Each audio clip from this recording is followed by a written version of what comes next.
Alors je me présente, Guillaume Michaud, cofondateur de la société Fidencio.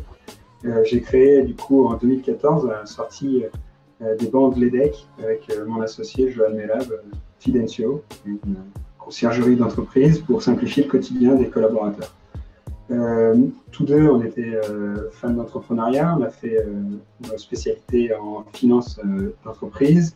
Et moi, j'ai commencé mon premier projet entrepreneurial aux Pays-Bas parce que j'ai créé une société qui s'appelait What's Happening dans l'harmonisation des profils des collaborateurs d'une même société sur les réseaux sociaux. On a fait nos premiers chiffres d'affaires et puis après, j'ai dû rentrer à la fin de mon cursus scolaire. Et j'ai fait une partie plus comptabilité, finance de stage, et puis en dernier stage, une partie en business développement. Aujourd'hui, ça fait 6 ans qu'on a créé Fidencio et Johan et moi, on est très fiers de vous présenter ce projet. Benjamin nous a rejoint, notre CTO nous a rejoint en début 2019 pour toute la partie produit et justement se positionner en expert de la conciergerie et apporter la meilleure expérience utilisateur à nos clients. Alors on est parti d'un constat simple, c'est que il y avait en gros pendant nos stages, toujours obligé d'être en costume, pas d'offre pour pouvoir déposer son pressing, rien n'était fait pour l'équilibre vie privée, vie professionnelle. Et pas adapté aux nouvelles façons de consommer. C'est pour ça qu'on a créé Fidencio, du coup, une conciergerie digitale qui regroupe plus de 25 services du quotidien pour simplifier le quotidien de l'ensemble des collaborateurs. On a eu la chance d'avoir été formé à l'EDEC et du coup d'avoir été accompagné après au programme d'incubateur. Donc on peut dire que en fait, tout était aligné pour se lancer juste après l'école. Alors, Fidencio, c'est un service de conciergerie digitale fait pour simplifier le quotidien des collaborateurs, comme je le disais tout à l'heure. On est parti d'un constat simple, c'est que le bien-être au travail, c'est maintenant devenu une problématique majeure des politiques RH. Et c'est pour ça qu'on a voulu créer un outil qui va permettre de valoriser la marque employeur des entreprises pour que,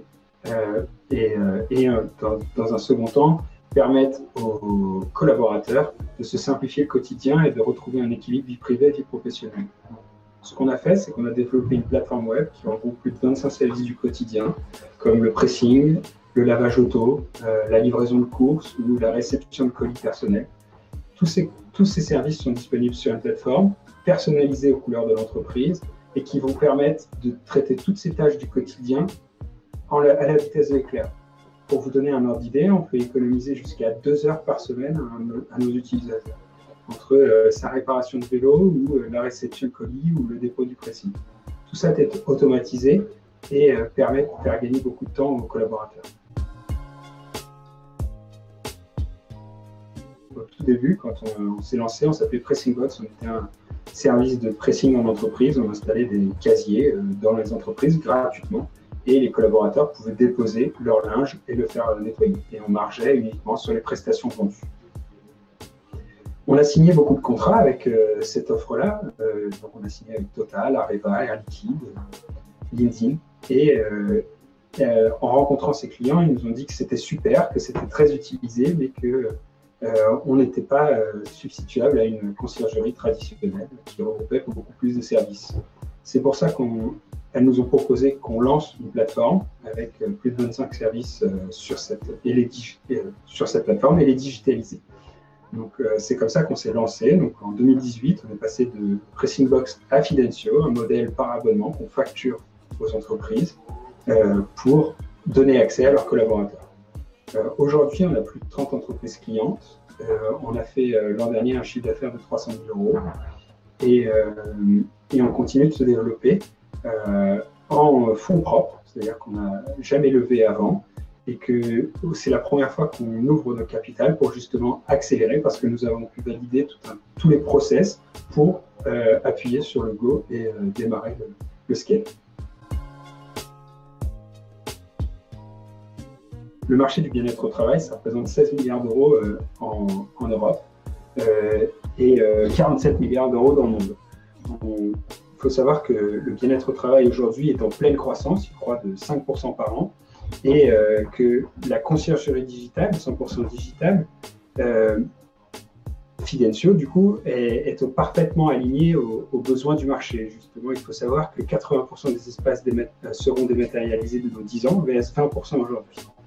Donc, les entreprises ont besoin de fournir des services à leurs collaborateurs et traditionnellement, elles devaient faire appel à des conciergeries traditionnelles avec un concierge qui était posté en bas de l'immeuble et qui attendait les commandes, ce qui coûtait beaucoup d'argent, réquisitionner de l'espace et qui n'était plus en accord avec les façons de consommer de leurs collaborateurs. C'est pour ça qu'on a créé du coup un outil qui est dans sa poche avec son téléphone. On peut commander n'importe quel service en 3 clics. Donc, on est moins cher que la conciergerie traditionnelle, on réquisitionne moins d'espace et on est en accord avec les façons de consommer. Je vais vous diversifier en fonction de 3 grands acteurs qu'on peut rencontrer, qui est le conciergerie traditionnel, comme je l'expliquais, qui c'est un concierge posté en bas et qui attend les commandes, ça coûte de l'argent, ça réquisitionne de l'espace dans l'entreprise. Et la troisième chose, c'est pas en accord avec les façons de consommer. Ensuite, il va y avoir les acteurs monoservices, comme le pressing qui a passé un partenariat avec le pressing avec l'entreprise du coin et qui permet une réduction. Ça, ces acteurs monoservices, ça va créer une communication brouillon dans l'entreprise et les collaborateurs ne sauront jamais à qui s'adresser et comment faire pour avoir la réduction, etc. Ensuite, il y a les conciergeries digitales qui se sont lancées maintenant il y a 5 ans et qui permettent font trop un annuaire pour de la mise en relation avec les prestataires. Alors que nous, on a vraiment pensé une expérience utilisateur globale où le collaborateur est guidé à tout instant et peut en 3 clics commander ses fleurs. Voilà la grande différence. Et ensuite, les conciergeries digitales ne proposent pas assez de services, alors que nous en proposons plus de 25 et qu'on va à chaque fois s'adapter aux besoins des utilisateurs. Donc, on va faire tourner un questionnaire tous les 6 mois avec les nouveaux besoins des utilisateurs. Et c'est pour ça qu'on a pu ajouter d'ailleurs la réparation de vélos sur notre plateforme récemment. On a des partenaires qui vont pouvoir vendre la solution Fidencio à leurs clients, comme la société Ricoh, par exemple, qui est une société d'impression, mais qui s'est diversifiée à proposer des services à forte valeur ajoutée à leurs clients. Ils ont 80 000 clients dans le monde. Et aujourd'hui, c'est l'ensemble de leurs 500 commerciaux qui vendent la solution Fidencio à leurs clients. Notre perspective de croissance, en fait, elle est pensée via des portefeuilles de clients, justement, comme Ricoh qui va pouvoir nous apporter plusieurs clients d'un coup, ou alors comme Gecina, un gros acteur de l'immobilier qui va développer justement le réseau Fidencio d'un seul coup. Donc la stratégie de développement, elle est axée sur des réseaux et plus de travailler en client par client.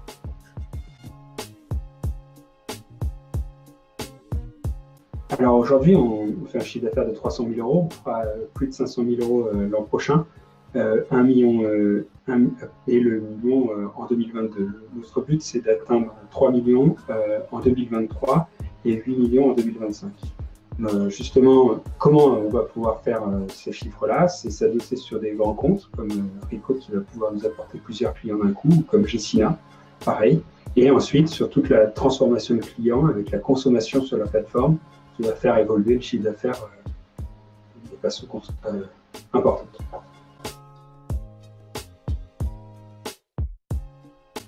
Alors, un des grands facteurs, c'est qu'on a déjà réussi à scaler nos process. Aujourd'hui, on s'est installé, la majorité de nos emplacements sont en banlieue parisienne, mais on s'est déjà installé à Orléans, chez Thales, à Fleury-les-Aubrais. Cet emplacement nous a permis de valider justement qu'on savait intégrer des nouveaux prestataires et développer la même qualité de service en province qu'à Paris. Donc ça, c'est le premier point, c'est la partie scale et accompagnement de la croissance. La deuxième chose, c'est nos partenariats stratégiques qui nous permettent d'avoir relais de croissance très forts et des apporteurs d'affaires à différents niveaux. Et la troisième chose, c'est un modèle économique rentable qui nous permet de développer de façon sereine. Aujourd'hui, à chaque fois qu'on signe un nouvel emplacement, le contrat est signé pour 3 ans et on encaisse la totalité de la prestation en amont, ce qui nous permet d'avoir un BFR positif.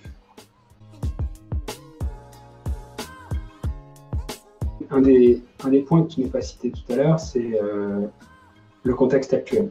Aujourd'hui, on a très bien vécu la crise parce que les entreprises ont eu besoin de valoriser leur marque employeur auprès de leurs collaborateurs pour les fidéliser. Et tous les acteurs de l'immobilier comme Gecina, Savills ou BNP Paribas Real Estate, qui sont nos clients, ont besoin de valoriser leurs actifs et donc investissent dans des services comme la conciergerie pour fidéliser leurs locataires ou en attirer de nouveaux. Donc, on a très bien tiré notre épingle du jeu pendant la crise et le contexte actuel montre que la conciergerie est un vrai levier pour ces acteurs-là. Donc on répond à un vrai besoin actuel. Ça, c'est la première chose. La deuxième chose, c'est sur la levée de fonds. C'est la fin. Donc on est à 98% du seuil sur Happy Capital. Et on est accompagné aussi par un groupe de business angels et un gros acteur de l'immobilier pour cette levée de fonds qui devrait clôturer à la fin du mois de février 2021. Donc l'intérêt va être à deux niveaux. C'est une réussite de la levée de fonds et deux, de grands acteurs nous ont déjà fait confiance sur cette levée et ont déjà validé les chiffres.